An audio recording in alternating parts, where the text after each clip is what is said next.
Логикоор бодоход ганцхан гартай хүн яаж шигшээ вагт тоглож чадах юм? Үгүй ээ. Гэхдээ энэ бол амьдрал. Тэмцээний логик биш.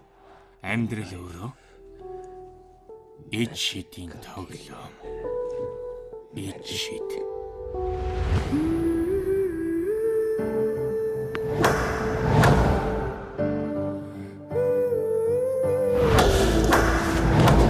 Аны энэ тгийн шигшэд сонгогдсон байна.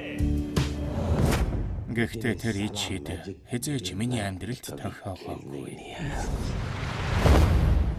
Гэтэл тэр нэгэн өдөр гинтэн л хаалгыг мань тогшсон.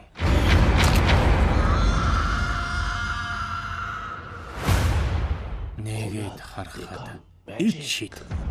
Би үхмээр байна. Үхмээр байна. Яаж өгөх гэж байна та? Сенснээс олсоор зүгдэх нь. Эсвэл орны давуу гар уу? Зангаа гар. Гэхдээ нэг гартаа яаж өгөх юм? Өөрийгөө нэг гараараа хорооно гэдэг тийм ч амар зүйл биш. Гэхдээ чи хүсч байвал энэ тхигийн төлөө тоглох амар сонголт чамд байна. Сайн уу? Аняна. Тэр солгоо юм байна? Үгүй ээ, тэр ганцхан гартай.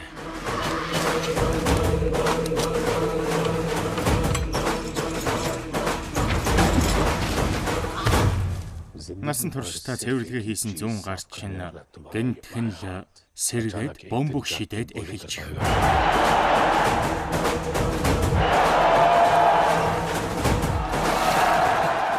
Гарын 50.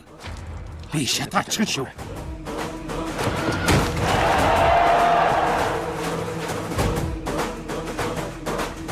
Хожигдох ямар байдгийг би маш сайн мэднэ.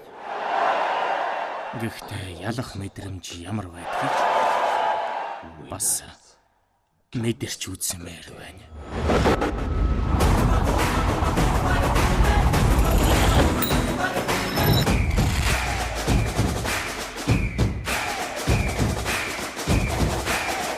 I love this game.